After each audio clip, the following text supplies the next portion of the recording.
Welcome back to the Bonsai Builders Podcast. I'm your host, Addison Galambos.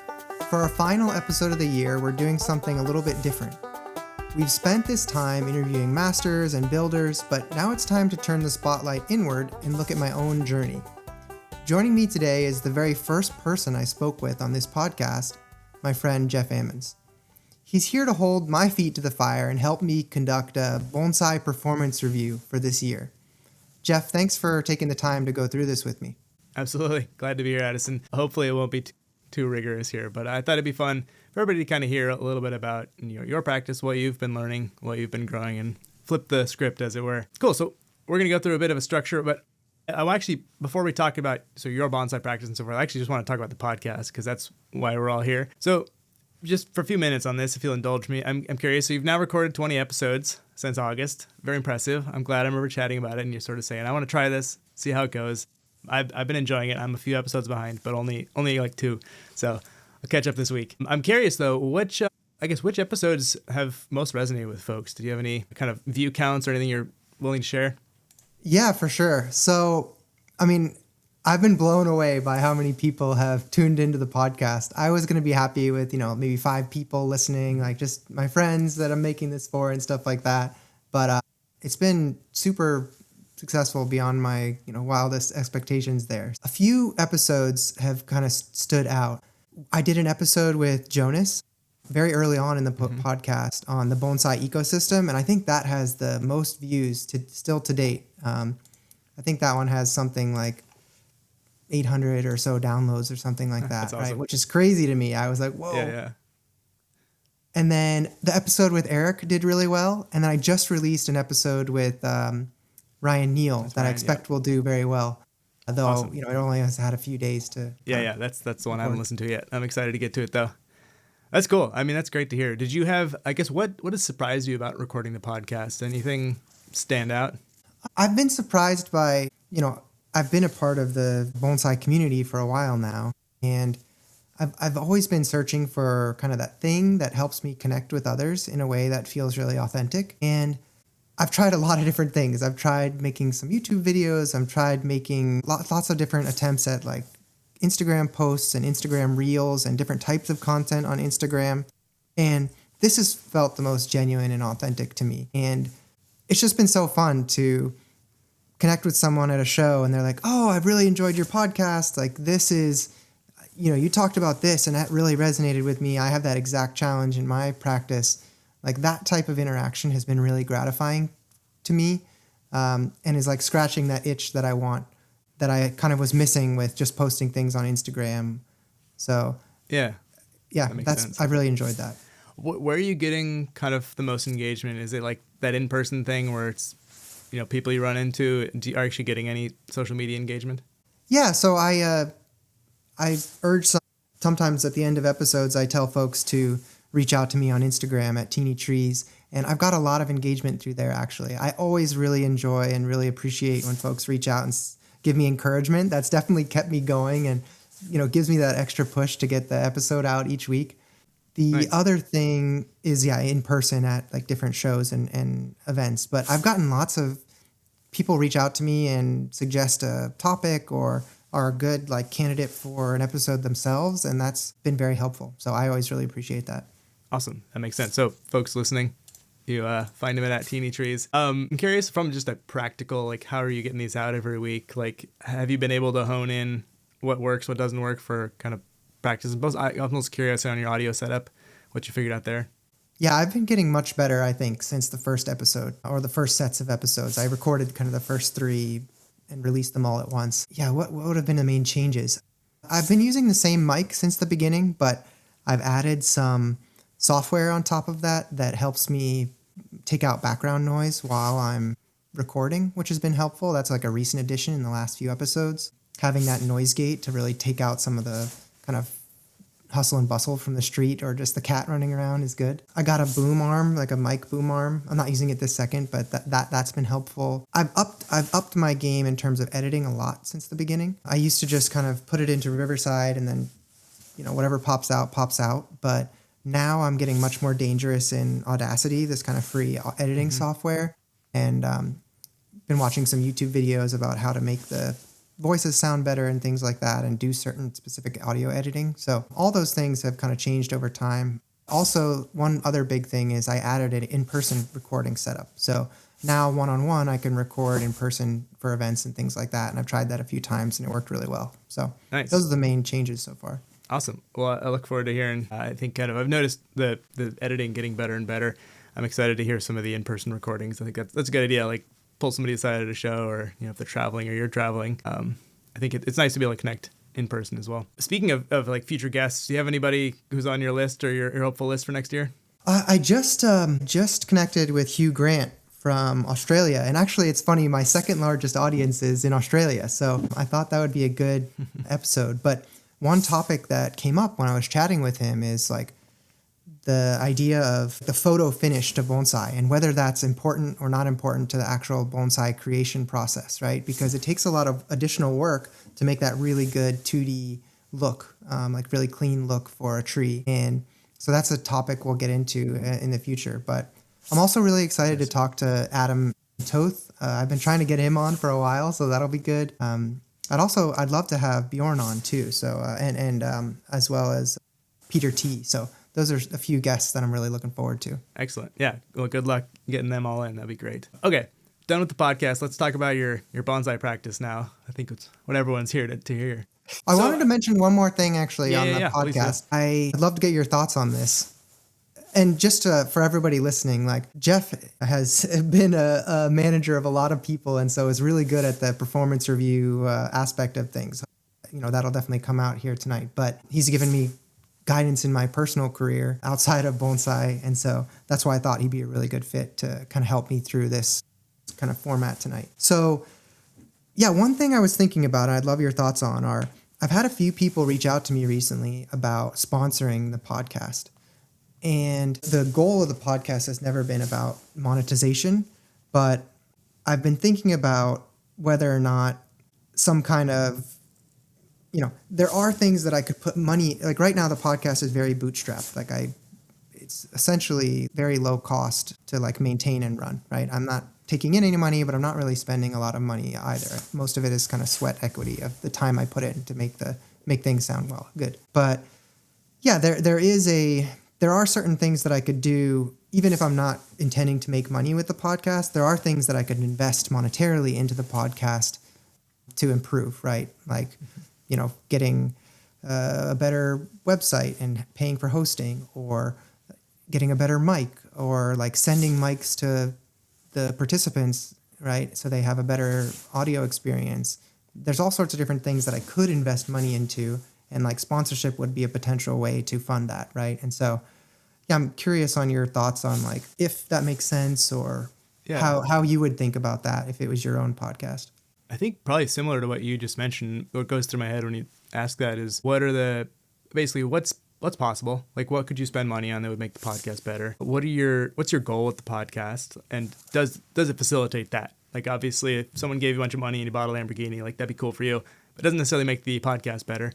And I'm guessing it's not going to replace this is not going to ever like subsidize your income to the point where you get to quit your job and just do this full time. So it really is like, can you add it back in? Does it meaningfully make your goal for the podcast better? And then also like, what's the con to it? And I think if you find the right people to sponsor it, who are really well aligned with what you're trying to do, it's basically zero cost. There's like no downside. If you're like, Shellen Pharmaceuticals or something here, something like that, like that's probably a bit out of line with what your goals are. And so, maybe there's a con there. Yeah. Well, how I'm worried about the viewer experience. Like, I don't really like listening to a podcast personally where the first 3 minutes is an ad roll. Like there's a laundry list of people that need to get thanked and stuff like that. I mean, I guess you could fast forward through that, but to me, like you said, the niche of bonsai and podcasting is so small that it's never going to replace income in an appreciable way, right? Yeah. So I'm wondering, like, is that enough of a con, like having that type of ad read at the beginning? Yeah, I mean, you probably, because you don't have to take the money, could negotiate something that makes sense for you. Like maybe it's not an ad read, maybe it's just some mentions of a product for 30 seconds in the middle. Or if you do end up getting a website up and running, like maybe it's sort of like, here's some like Bonsai Builders approved materials and calling them out a sponsor. Like, I think you can be creative because, again, you don't have to take the money, which means you're in the position of just saying no and walking away if it doesn't actually make you closer to your goals. Totally. Yeah, it makes sense. Just an interesting thing that I'm thinking as we go into the new year for the podcast, but I'm definitely super energized about the podcast and looking forward to putting out some fresh kind of content next year. So yeah. I mean, that's great. That says you're speaking to an audience that's like interested in what you have to say. If people are interested in helping fund the podcast. All right, you ready to get into this? Yeah, let's do it. All right. Just for context for folks too, I want to try doing some kind of performance reviews or like practice evaluations with folks. And so this is an initial test of it on myself, but I'm hoping to take some of the learnings that Jeff and I do in this episode and start to interview some of my listeners next year who are on a similar journey. And hopefully, not that I know everything, but I want to help them introspect a little bit and figure out like what could they be doing differently and what have we learned from the podcast that they can apply to their own learning journey. So that's kind of the thesis behind this. Awesome. Cool. So I think to start with, and this is something I think I got from you or in our first episode, and then I think subsequent some guests, like what's your goal at the moment for Bonsai? And I'm curious if it's changed since we last spoke about it in August. Yeah. So, I mean, for this year, I'd say my main goals were oriented around getting a specific number of days of practice under professionals. And then the second one was I wanted to get in and then win the Rendezvous styling competition. So those were my two like big 2025 goals, I'd say. And then longer term, I'd say like for my collection, I would like to get trees into the Pacific Bonsai Expo. Those I'd say would be my three like the two 2025 goals and then the like longer term, more open-ended goal. So at a high level, those are the three goals, though now is the kind of time of the year where, some of those things are past and now I need to kind of rethink those. Yeah, that makes sense. Did you, at the beginning of the year, just from like kind of how you think about this, did you set those goals at the beginning of the year intentionally, or was it kind of a thing that like, you became more aware of throughout? It was a thing that I did in a moment of time in the beginning of the year. So I thought of it very much like I did at work, kind of like setting my OKRs or my key objectives or whatever you want to call them at the beginning of the year. And I've actually done this the last, back since 2020. I was originally doing it by half and now I do it by year. And I like doing that. It helps me orient and make more intentional decisions. Sometimes I think I over-index on like forming these really in-depth goals. And then that could be time that I could spend actually just doing bonsai, which might even get me closer to my, like the ultimate outcome that I want. But yeah. I do enjoy the like planning process. So it's a little bit of a vanity, but yeah. I like your point though, it gives you focus. And so, especially I think we'll talk some more about the competition here. That was something that you could then orient your time and resources and how you devote those around. If I wasn't setting goals, like one big thing, whenever I got into the Rendezvous, I said like, oh, I want to win. Like, what do I need to do to be able to win seeing these other competitors? And I said, okay, let me add like a sub goal of styling one tree a week between now and the competition date. And I stuck to that, and I probably wired, 2 or 3 times more, probably even 3 or 4 times more trees this year than I did last year because I set that really intentional goal and stuck to it, right? So there are benefits to it, I think. It makes sense to me. Let's actually kind of on that, the part one here is sort of thinking about like, how do you spend those resources? So like you've got your time, your money, the trees you have, the people there's lots of types of resources in order to like get towards your goals. And so it sounds like you've been pretty intentional about this, and we'll probably bounce around a little bit, but I want to start with just looking at like time and discipline. I think those are, we talked about discipline as one of the 4 factors of bonsai. And so I'm curious, like for kind of where you spent the time on that, like how do you think that went as far as, and you had a number of goals to, I think, spend hours with professionals, a number of hours you're trying to get. But just generally, like in terms of where you spent your time, do you feel like that was effective this year? Were there things you learned that you might do differently? That's a good question.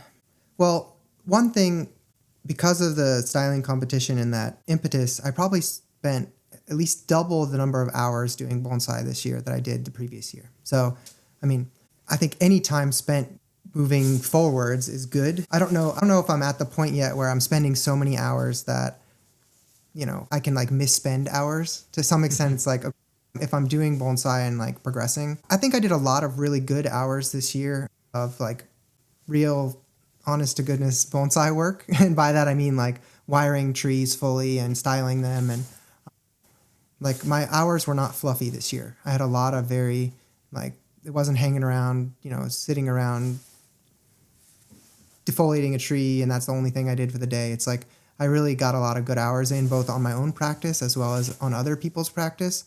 And probably like 10% of my hours were paid hours too. So that was a little bit of a new thing. I would say like tactically, discipline has always been a challenge in terms of, hey, it's the right time to do this action on the tree. Even if it's not convenient, you need to sit down and you need to do it. And you need to do it in like 1 or 2 sittings. This year I made some big gains on that, where it was very difficult for me to sit down and wire a full tree. It would take me a week, 3 or 4 or 5 sessions. And now I'm getting to the point where I can sit down and I can really knock out the styling session in a 1 to 2 days max. That I'm enjoying. I think the main thing is definitely wiring gets easier the more you do it, right? It's like less mentally fatiguing. I would just get very fatigued after 2 hours, and so you build up that muscle of not like physically, but like mentally, you're thinking so hard about this has to connect to this. And I just have to think a lot less hard now. So that's makes it easier to do for longer periods of time, right? You don't get mentally burnt out. I think that's the main change. And then I think I am, like, as I age, getting a little bit more appreciation for like doing things right and fully. And so I'm trying to nurture that a little bit as well every time I do these type of things to try to improve. So excellent. I think both of those are the main factors. Look forward to the days when wiring is not so mentally exhausting.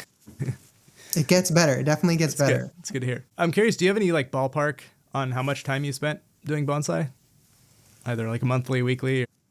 Yeah, so I don't actually have hours tracked from previous years, so I don't have anything to compare to. But this year I did track my hours. So every day that I did bonsai, I put a little, number of hours in my spreadsheet.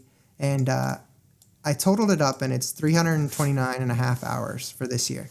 So it's pretty good. Also, I just got to laugh that you have a spreadsheet tracking your bonsai hours. I'm impressed. I also feel like a lazy bonsai artist now.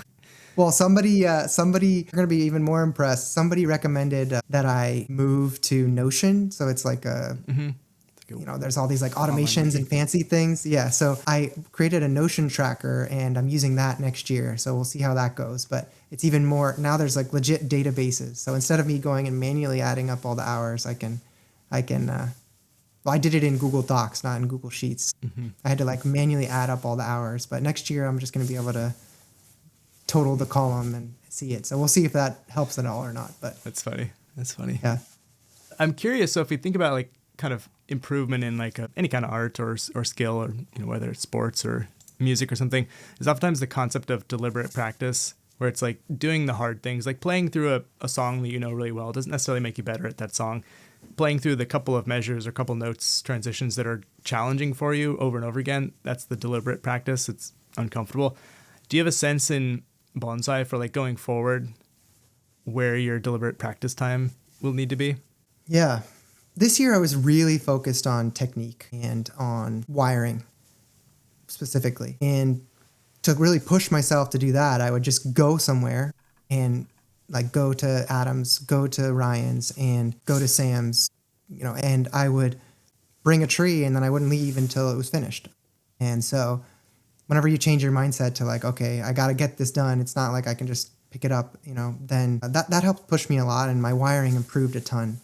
I'd say my next deliberate practice, now that wiring's getting more comfortable, is probably the more cerebral work around like, yes, you can wire the thing, but there's also the, like, does it look good, right? Have you made the right decisions in your design? And that's probably my next thing where I need to really push myself, right? Am I like really putting in the work to maximize 100% of the design of the tree? And that's hard. It's really hard. That's probably my next focus for next year. One of my next focuses. That makes sense. We'll talk a little bit about, I think, getting other people's perspective or learnings in a little bit here. Before we do, though, let's talk about sort of the physical good resource investments. By that, I mean like your actual trees you have. the space you have, any money you spent this year. I'm curious, actually, I don't know the answer to this. Do you have a count of your trees or maybe the rough square footage of your deck they're covering? I always say I have about like 15 bonsai trees and then like 50 like to 60 growing things, like little 4-inch pots and stuff like that with junipers in them. I actually have not physically counted them, so that would be a good idea to do. Square footage of the deck? That's a good question. I don't know, maybe 20, well, maybe like 30 to 30 feet by 10 or 15. It's not a ton of space. I have like 4 benches, 8-foot benches. Okay, that makes and sense. And then some stuff on the ground. That's a really interesting factor when I talk to people who live in a city versus necessarily living somewhere with a little more space. It's an actual thing. My bench space is capped out. I have a little more space if I want to blow out into my backyard, but it's it is a limiting factor. Unless you want to move. I don't know if that's on your list for next year, move to a place with more bonsai space. I did actually consider it this year. My wife and I started looking at some houses, but we just have a pretty good setup right now. Like it's not optimal for bonsai. I say that's my biggest gripe is like, I'd want to really optimize. I think that's the biggest thing holding me back, or something that could be improved would be less of a goal and more of a make my space like ultimate, like really ergonomic. Sometimes I want to work on bonsai, but I gotta, it's cold out or it's raining and I don't really have a covered space. So like I have to bring it into my house and like I just have my kitchen table. And so it's not optimal. There's just like, and then I got to figure out where to hang my wire around my kitchen table and stuff like that if I want to wire it. So that's a lot of like activation energy and like spent energy that could be going into bonsai. And so like that would definitely help me improve, but I don't know if I'm quite there yet, or I'm going to spend, $1.5 million just to get a better bonsai space. So it might happen soon, but hasn't happened yet. The podcast sponsors are for. Yeah, we would need a pretty big sponsor, but as far as like tools or equipment, did you end up making any investments this year? Yeah. I in my kind of journal goals list thing, I have specific tools and things that I want to pick up, and I bought a number of things. Let me see if there's any standouts. Yeah, I mean, I got like some grafting knives. I got a nice, one of my wire cutters broke, and I bought another one of those. That's been helpful. I'm pretty good on tools. I have a lot of tools now. The one thing I guess that's a standout would be I bought this like mini Shohin turntable thing. So it like fully rotates on this ball axis. So you can like, oh yeah, I've seen those. Yeah, you can affix a juniper to it, and then you can turn it, Yeah, you can change all the different angles and have it fixed there. Yeah, exactly. Those I've really been enjoying that. Nice. What about as far as like bonsai material? Did you make any investments this year, or either getting rid of something or bringing something into your garden? Yeah, a big challenge for me is space, and so I knew that I wanted to up level my collection, but I didn't have any space to do it, and so I probably sold 40 or 50 things, and maybe like 5 bonsai trees, and then bought new material to replace that. Also really made a push I had all this like growing material, like cork bark jades and these Monterey cypresses that were cool, but they're a little bit of a side project. Like realistically, I don't have the space to grow material at volume. And so I made the decision that I'm really going to focus down, and I'm only going to do growing of Itoigawa and Kishu junipers. And that's the only thing I'm going to grow at my house. I'm not going to take on like other grow projects.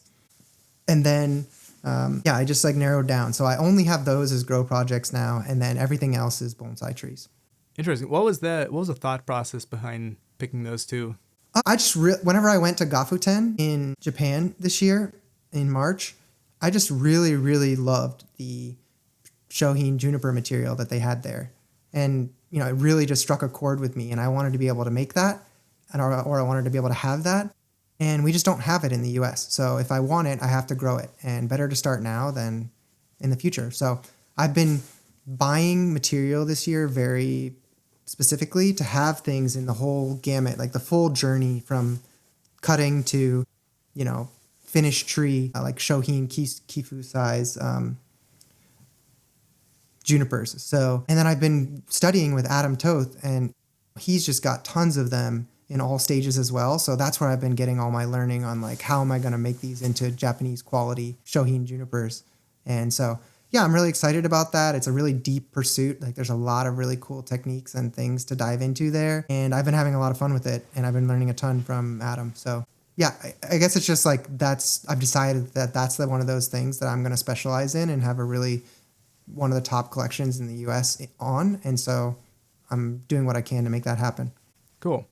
Yeah, I like the thought process there of finding something that one resonates with you, and that's maybe more of just a personal, aesthetic sense. There's no like logic behind it, but then taking a little bit of a logical leap to say like, okay, but if I want to get good at this thing, I need all different stages of it. I need to find a teacher who's got expertise in it, and then develop the necessary skills as well as probably some just familiarity with how does the tree grow, how does it behave in different cases, different types of things you might put it through, whether it's wiring or creating gins, that sort of thing. So I like that. That's cool. Did you end up getting rid of, I guess you said you sold some trees. What was your selection process like for the bonsai trees you got rid of?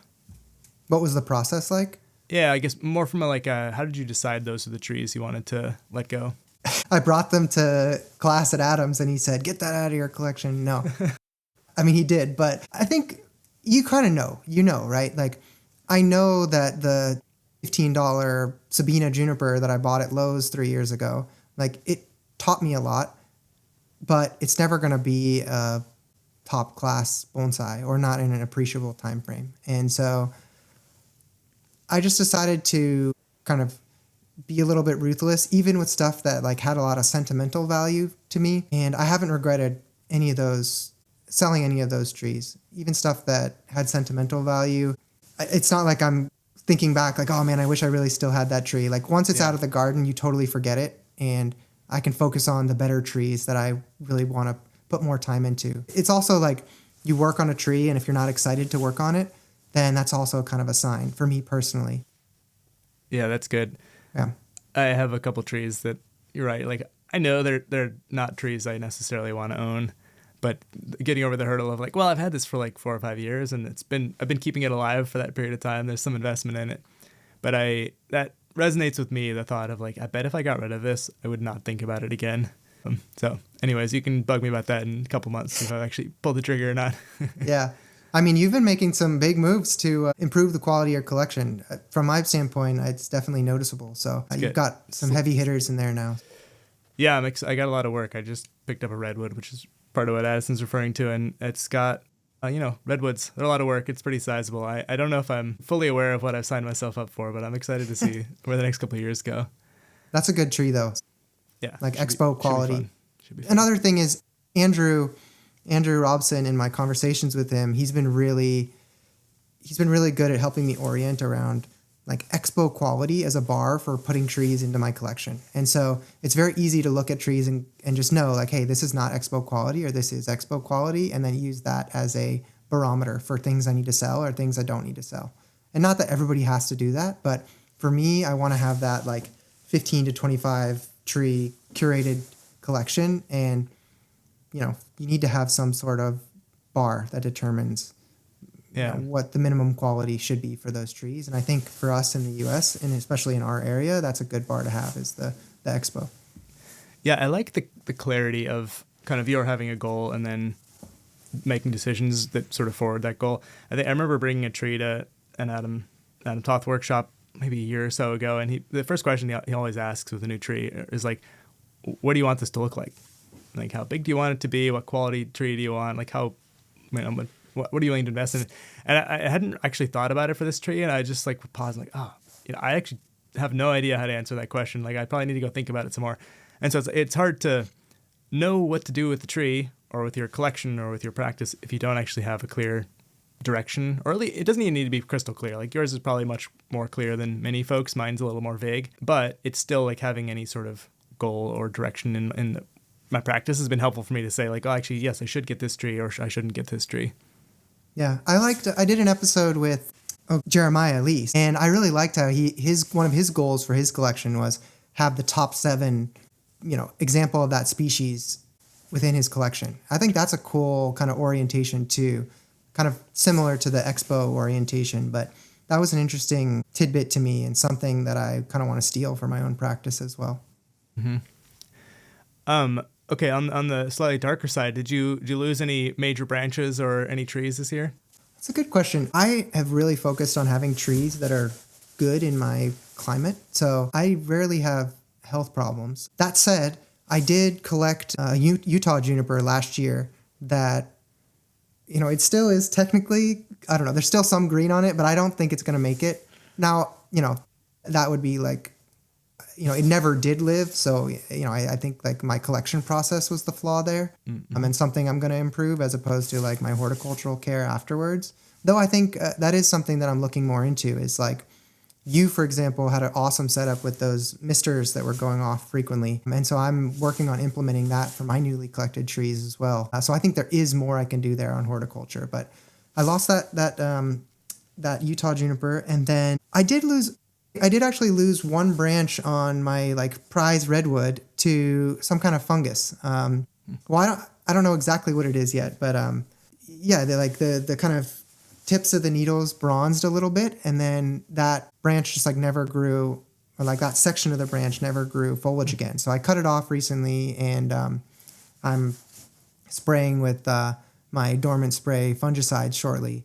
So hopefully that will resolve that, but definitely something I'm watching because, if that happens to more branches on that tree, that would obviously reduce the ability for me to show that tree because that's one of my leading candidates to get into the expo in the future.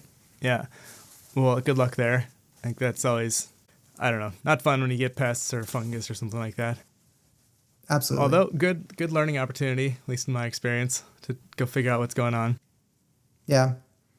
Well, this year I did make a change in my practice. Like I was spraying with pesticides prophylactically, so on a regular schedule, regardless of whether I saw insects or not. And like, man, for the last 3 years, I had no problems. I have decided like this year, I kind of wanted to make a change because I read more about the chemicals that I was using and their impact on you and animals and things like that. And I really love trees, but it's probably not worth developing, Parkinson's disease or something like that if it's avoidable. And so I think there's smarter ways. And so I'm switching to some different pest management approaches that are less carcinogenic or, neurotoxic, for example. So we'll see how that switch helps. But that's going to be a new kind of chapter for me next year and the latter half of this year too. Interesting. Yeah, that'd be actually a fun podcast. Actually, you mentioned two things I think would be fun podcasts. One is just sort of what do you do after you've collected a tree? And it's probably somewhat species dependent and somewhat where you collected it. But that was something we have talked to them about in the last year because we both collected some trees. And the second one would be how do you think about pesticides? I do think it's a complicated thing. Like I have some really nasty stuff that I try to never use and I hope things go all right. And then I have the neem oils that are, not perfectly probably healthy for us, but they're not quite as bad. So, yeah. Well, for me, my deck is literally adjoining my living room, which is I'm a one bedroom apartment. So anything that I'm spraying out there is getting into my living area. Right. And so it infects my entire family. So definitely need to be cognizant of that. I would love to do I've been looking for someone to do an episode on like pesticide best practices so if anybody out there is, has some special knowledge about this, I'd love to chat with you. I've researched it a lot because I worked in chemistry labs and things like that a lot. So I'm aware in like manufacturing plants. So I'm chemical manufacturing plants. So I'm generally aware of a lot of these things, but I think that's something that people really don't take the proper precautions for. And even I wasn't, and I thought I was doing everything right. And so I think that would be a great episode to do and really matches well with the mission of the podcast of making bonsai, increasing your longevity in the hobby. Yeah, absolutely. I would listen to it. Okay, let's talk about another place where you probably spent a little bit of time and money this year, which is classes. So how did you, I guess, you had the competition, I think you've done some classes throughout the year, but like where did you end up spending on events or like kind of more specialized rather than just going out in your garden? Yeah. So I had two main paid classes this year. I started learning with Adam Toth and I started learning with Ryan this year. So And both of them have been massively impactful on my practice. So I've gotten probably about, let me see, probably 12, 15 half day, maybe probably like 18 or so half days at Adam's house. He's local to me, and it's very convenient to just drive over there and work with him.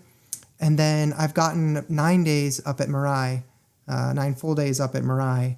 And both of those have been amazing. And that's a majority of my learning spending, which is my biggest spend category this year. It actually edged out plants by $300 or $400 is in those two places across those classes. And that was a kind of like a specific investment I wanted to make this year. I spent 3 times more on learning this year than I have in previous years, and I don't regret it at all. I mean, I've learned so much, and it's really impacted my practice a lot. That's cool. So other than convenience and availability, which are important, how did you select these particular classes? Did you consider any that you didn't do this year that you might be doing in the future? Yeah, that's a good question. Another thing that's been on my mind is, like, in my last podcast with Ryan, he kind of very explicitly said, I don't want to spoil it for you, but one thing he explicitly said was you really need to learn from one person and like get the meat of your practice from them, right? And I'm studying with 2 people right now, so that's something that's on my mind. So how did Ryan, so I worked with Sam, and then I worked with Todd, and then like Ryan is the natural continuation of, I applied for Ryan's classes maybe 3 years ago. So I've been applying to Ryan's classes for a long time, and this was the first year that I got the look, per se. Mm-hmm. So I was very excited to get to go and study with Ryan.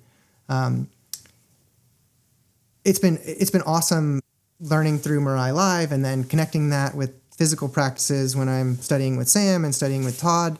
And then, but there's just nothing like the full thing, right? Being able to prep for a Mirai class by watching Mirai videos, practicing something with Sam or on my own collection, and then go to Ryan with these like 3rd tier, 4th tier questions, like 3 or 4 layers deep, and get like really, illuminating responses is really powerful. So I feel like Ryan's classes is a big investment in terms of time and finances, but I don't know where I would get that continuation of this body of knowledge that I've been absorbing since I started in Bonsai without that. Like, it really does help you go to the next level. So, and then Ryan has a large body of Yamadori American species, which is a big interest of mine and something that I want to be able to build. And so to me, he is the person to go to for that, taming Yamadori and higher level discussion. I just really like the cerebral approach he takes to it, right? Being able to explain something and create a framework around it, I've really connected with. And then Adam, he's been around for a few years actually in the Bay Area, coming back from his apprenticeship. And I've taken some classes with him and really enjoyed them in the past, just like a one-off here and there for a workshop. But I think what really hooked me in was I saw his work at the Pacific Bonsai Expo. He did the refinement. Right? Yep, he did a few trees, but the one that really struck me was the black pine of Jonas's that he did the refinement work on.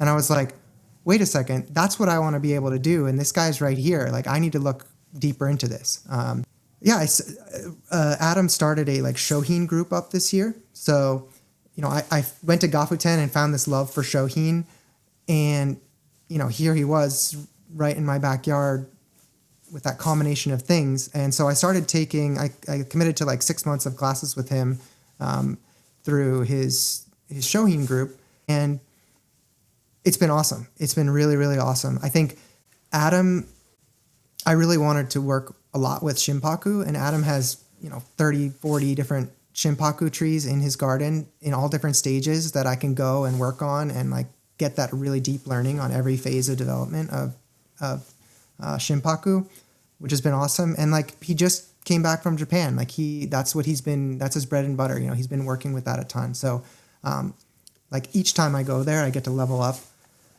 And it's really nice having him local, being able to just kind of jump over there. And yeah, I mean, he's a cool dude. So been having a lot of fun at his garden, and I'm excited to see. He's only had his practice established for a few years, but I like looking at the stuff in his garden.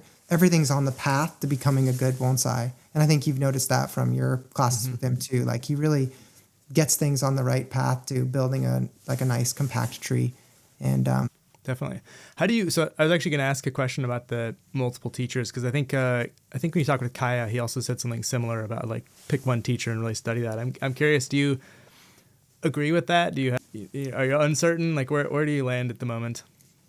Yeah, I'm uncertain. I mean, a lot of people are saying it, right? So that makes me question myself of like, hey, I'm doing this thing that a lot of people are not advising me to do. So I'm very cognizant of like, am I making a mistake? There's two reasons, or it's something that I'm actively monitoring, but there's a few reasons why I think it's okay right now. Reason one is like, I'm not at the higher level yet. And so I could see like confliction happening whenever you're getting to these like nuanced, like creating a specific type of design. But like if I can't wire correctly, like anybody who's better than me at wiring can probably teach me how to wire. And so this year I was really focused on like being able to even enact my vision, like having the necessary tools to be able to do that. And so to me, the most important thing for that is getting a lot of days in, right? A lot of practice. And so learning with Adam and with Ryan has definitely given me more days of bonsai than I would have had otherwise, right? And so like even if I'm not optimally moving in the right direction, the fact that I get these additional days, I think, is helping me progress faster in terms of just like raw like skill level year over year. Also, they both come from a similar school, right? Like they're both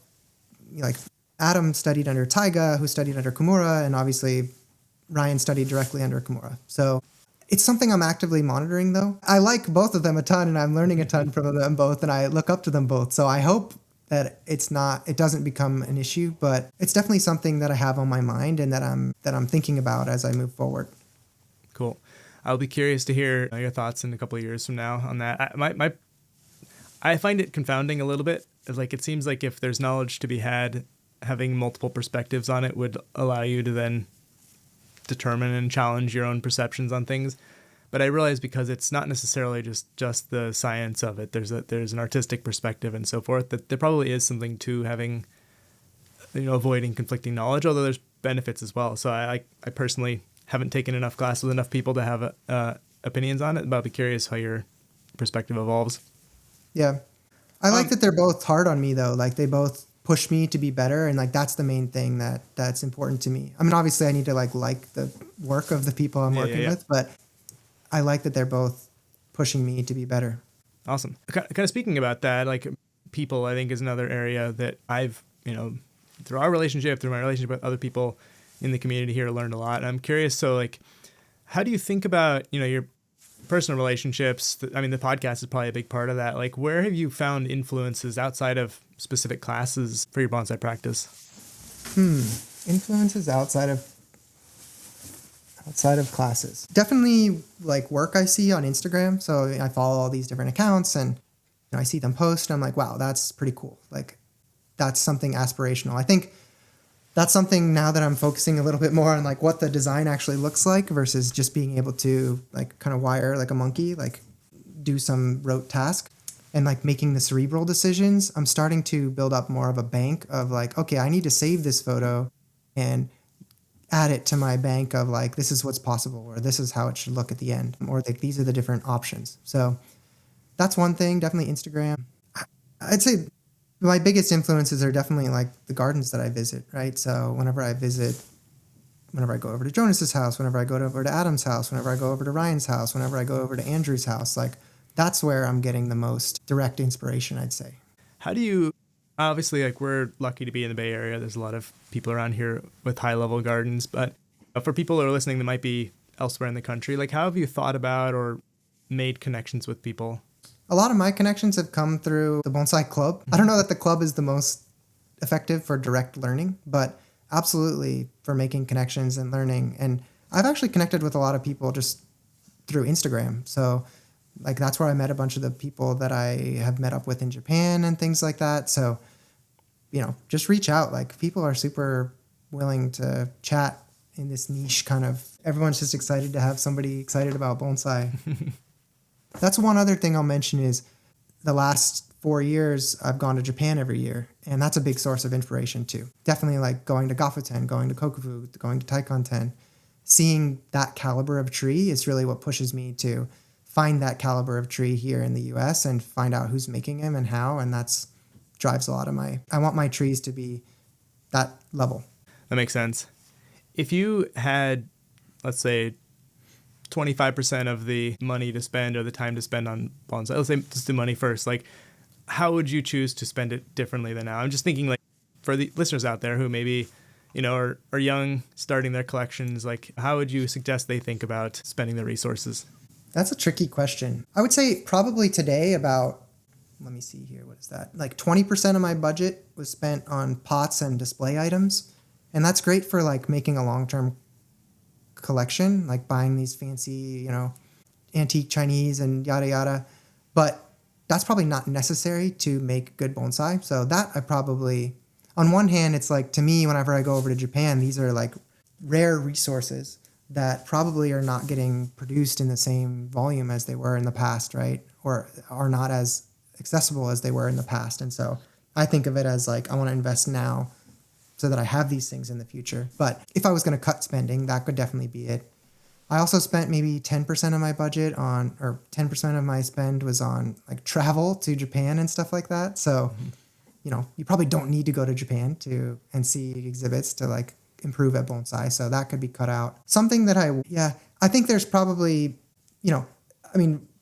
if cost was my main concern, like that, I just wouldn't be able to study at somewhere remote, right? Like whenever I fly to Ryan's, I have to pay for a plane ticket, I have to pay for a car, I have to pay for housing, and those are all dollars that aren't spent on doing bonsai, right? So they are spent on doing bonsai, but like, kind of indirectly, right? So maybe study with someone local if accessible and you're on a budget. And then the thing that I probably would not cut back on is the plants.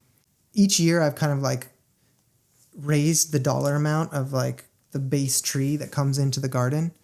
Not intentionally, but I go like, okay, I need this quality at least to come into the garden. So I sell a $50 tree and I buy a $500 tree or whatever, right?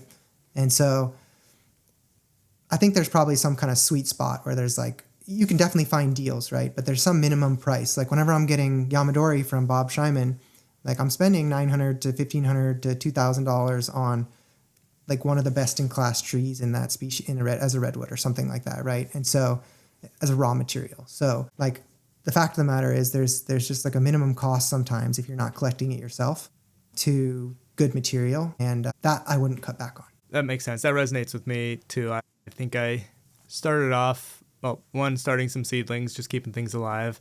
Probably bought a few trees in the like $200 to $300 range, and then a couple years later, I'm realizing like, unless I want to put these back in the ground and thicken the trunks for several for another decade, they're not going to get me where I want to go. And so like I have interestingly probably not spent more money on trees, but I've bought fewer trees because I've been more selective. And now that I have, a full bench, it's sort of a question of, is there a tree I want to remove from the bench and replace it with something better, as opposed to needing to fill it out in the first place. So I've tried to be more thoughtful about purchases, and luckily the space constraint's helpful there. Yep. Yeah, I just found myself buying a lot of like, oh, this is a good deal, but it's a good deal because it's never going to be a good tree, and so, or not in an appreciable time frame. And if I can only have 12, 15 trees, like, do I want to be kind of gumming up the benches with, a $100 tree that was a good deal, but, won't ever be more than a $500 tree or something like that? So. Yeah, exactly.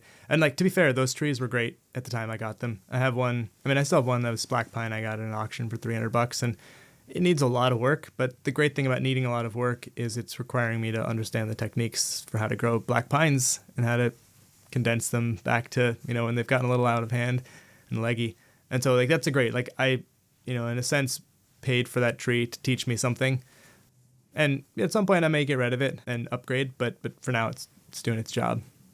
Totally. I think that those trees were right to buy at the time for me. And it helped me kind of ease into you know, I didn't necessarily have the skills to handle a more expensive tree or the confidence to, right? And those helped me build that confidence. So, they played an important role. Yeah, that resonates. Cool. So I want to bring us back to, I think, the framework you've talked about several times throughout here, which is mentioning there's sort of 4 categories. There's like the technique aspect, the aesthetics, the horticulture, and then I'm calling it diligence. I think we've called it habit and a couple other things. I'm curious, if you look at this year and then also next year, kind of for this year, where do you think you spent the most time, or like how would you kind of think about allocating your energy and your thought across those categories? And then where did you grow the most? Yeah, I felt strong in horticulture coming into the year, which I see as like the base, the pillar, or like the foundation of the pyramid. I've actually started, the podcast has helped me a ton in formulating my thoughts. I teach like a beginner's class, like just intro to bonsai at the Bonsai Garden at Lake Merritt a few times a year. And the podcast has really helped me kind of formulate how I teach bonsai to people a lot. And something that I've been talking more about is like, I see these 4 pillars as like a food pyramid, right? Where you've got horticulture at the base, then you've got technique, then you've got aesthetic, and then you've got habit or time or discipline, whatever you want to call it, right? At the very peak. And they build on each other, and they kind of have that relative importance. Like as you go up the refinement pyramid, you need to have all those things on point to reach the very highest level of bonsai. And so I felt strong on horticulture. And my next kind of, to me, the next barrier was technique. Like, can I actually wire stuff? Can I not only tactically wire it and like make it functional, but can I make it aesthetically good looking? And so that was my biggest focus this year, was technique. And then I also put some focus on the like discipline aspect of like, hey, can I start making changes in myself to better orient myself to make good bonsai trees? Be more detail oriented, focus more, do things at the right time, be patient, like all those things, like kind of work on like the habit building part of bonsai. That makes sense. Thinking about next year, are you kind of thinking a similar allocation of learning focus, or is there a certain area that stands out? Yeah, I think the aesthetic part is definitely where I need to focus next year. I mean, there's still a ton for me to learn on the technical side too. Don't get me wrong. I feel pretty confident about like secondary and tertiary wiring, and I can kind of improve at that on like semi-autopilot, but structural wiring for sure I need to improve. And like I can apply structural wire sometimes correctly, but I also need to then move the branch in the intended way. Definitely technique I need to focus on there. So that's going to be a big focus for next year. But beyond the structural wire, beyond that like kind of subset of technique, I need to get better at making the best decision for this tree to maximize the design. And so that's going to be a big focus for me next year. Have you thought at all about how you're going to tackle that? I mean, I think it's twofold. One is like you need to design trees, and you need to get feedback from people who are better at designing trees than you are. So, I'm going to take every chance I get to work with Ryan and Sam and Adam on that. And also I think I need to like more specifically build that bank of designs. So, more intentionally consuming bonsai content focused around, like right now I feel pretty confident on like an informal upright design, right? But maybe I need to make some more cascades, or maybe I need to make some more, formal uprights, or maybe I need to make some more bunjin or whatever, right? I need to add more things to my bank of like, oh, I can stamp out this pattern. And then I think the level beyond that is being able to apply the correct pattern or like a stylized pattern to the specific tree, like making this shore pine look like a shore pine, not like a black pine. So I think there's like layers of that I'm like starting to learn a little bit about. I think it's just about, to me, it's about, I was very intentional this year of like, whenever I go to a class, I show up with, these are the 3 things, these are the 5 things that I need to focus on for that class. And so that's just going to shift slightly this year to be some different things. Instead of, am I getting what grade am I getting on my wiring? I should be getting an A every time. Now I can open up some energy to focus on like, am I maximizing, choosing the correct front? Am I maximizing the quality of the tree? Am I, doing XYZ correct? And so those like things that I come into the classes with trying to learn, need to shift slightly to meet where I'm at in my journey. That makes sense. So from the outside, the activities you're doing aren't necessarily going to be significantly different, but the things you're attending to hopefully will change because you won't have to pay so much attention to the basics. Is that fair restatement? Yes. I'd say that's accurate. Yeah. If I have another year next year where I do 300 hours of wiring, I think I'll end up in a much better place than I am today. There are some things I need I think to add something to like help push myself. The classes, they're paid for, I'm signed up, like I gotta go. So that helps push me. But last year, the rendezvous was like, I can't slack off at these things because I'm not going to be able to complete the tree. And so this year I need to find what those things are. I have two like hypotheses for what it could be. One is I might take on some more kind of client work because, not because of the pay, but because it like makes you hold yourself to a higher standard and like you have to finish it. It's not just like, oh, I can just leave it in my backyard or whatever. Like you then have a timer and, you have to do good work because somebody else is depending on you. And then the second thing is doing, this is also paid work, but like doing more demos and like presentations to clubs. So those are two things that I'm going to try. And like a subset of that is like teaching people more about bonsai. So I've really enjoyed the teaching beginner classes. And like I'm not at a skill level where I can teach advanced practitioners yet. And I don't think it would be authentic for me to do so. But like I think I can start crystallizing some of these things that I learned this year and really making sure that I actually know them by creating some content for like teaching in-person beginner classes at the bonsai garden or at a club meeting or something like that to try to crystallize some of that knowledge and make sure that I actually know it. So those are kind of two of the main focus areas. That's cool. I like the thinking on that. I was curious coming out of the rendezvous competition, like, yeah, one, how that kind of impacted your motivation for the year and so forth, but also like, what are you going to do next? And it sounds like you've already thought some about that, which is great. I like the idea of teaching some more things. And obviously the world needs many bonsai teachers of all levels. And I think it's nice I've seen some of the beginner classes and it's kind of fun to watch people come in and start to discover things. I'm always curious, what happens when they come back in 6 months if they've gotten into it. And I think kind of some classes that extend on that would be fun.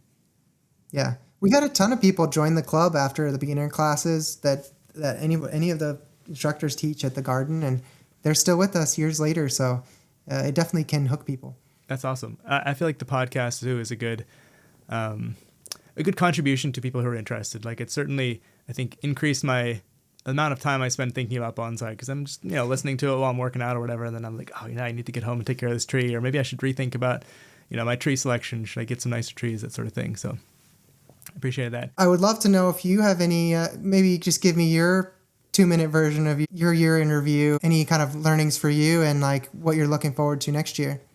Sorry to put you on the spot, but... Oh, yeah. Let's see how quickly I can think on my feet here. No, we already touched on a few points there. Is like I took a lot of... Last year, I think, Epiphany, the last year meaning 2024's Epiphany, was that I have a lot of trees that are 5 to 10 years out from being actual bonsai trees. So I actually put them all in large grow containers, and I have a number of really funny-looking trees with large escape branches going in my backyard now. And I think that was eye-opening to me. I stopped buying new trees that were in that state. I wanted to get some more experience and refinement, but I've also kind of been more picky about my trees. I have trident maple I bought a couple of years ago, and I just realized it was never going to be a good tree in the current state. It had one really funky looking branch down low that was pretty thick, and so cut that off, and I think I'm probably going to chop the whole top of the tree off at some point after you and I talked about it. I talked to Adam about it, and so I think my year I've been a little bit more ruthless in terms of now that I've got a baseline for the trees I have, and not bringing in things that don't raise the baseline. And I haven't done nearly as many hours as you.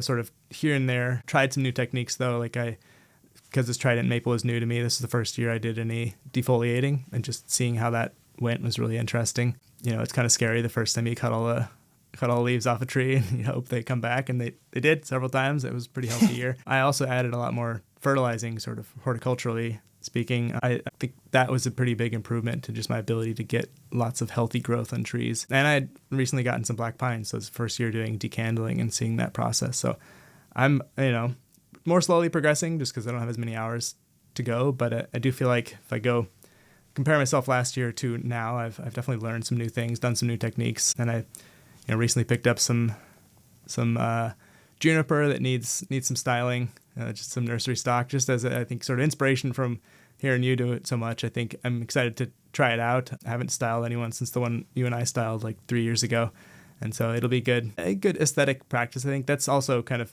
I'm similar to you. I'd sort of say that's probably my weakest point. I can oftentimes look at a tree and tell whether I like it or not, but I can't necessarily tell you what to do about it. And so I think that's probably where a lot of work comes in. So hopefully I'll do a few sessions this year dedicated to that kind of development, as well as keeping the trees I have looking healthy. And I'll probably spend some time with Adam as well. Awesome. Yeah, you made some big gains horticulturally this year. Your pines were looking awesome whenever we were at Lisa's house. And I know that was a big challenge for you earlier in the year. Like, why is it yelling a little bit? And they looked amazing now. So that was huge. And then you're up-leveling your collection a lot too. So I'm excited to see where it goes. Awesome. Well, thank you for letting me interview you here. That was fun. Hope everyone's having a good end of 2025 or early 2026 whenever you listen to this. I'll turn it back to you if you can close it out. Otherwise, thank you very much. And thanks for listening, everybody. Yeah, thank you so much, Jeff. I really appreciate you taking the time. If anybody who's listening is interested in this kind of, performance review or like year in review type format, I would love for you to reach out to me. If you have similar goals and you want to do kind of a session where you kind of talk through how you should be orienting and how you're orienting your bonsai practice, I don't want to do too many of them, but want to kind of see if this is a potential format. So would love for folks to reach out to me at Teeny Trees. And thanks so much, Jeff, and happy holidays, everyone. Yeah.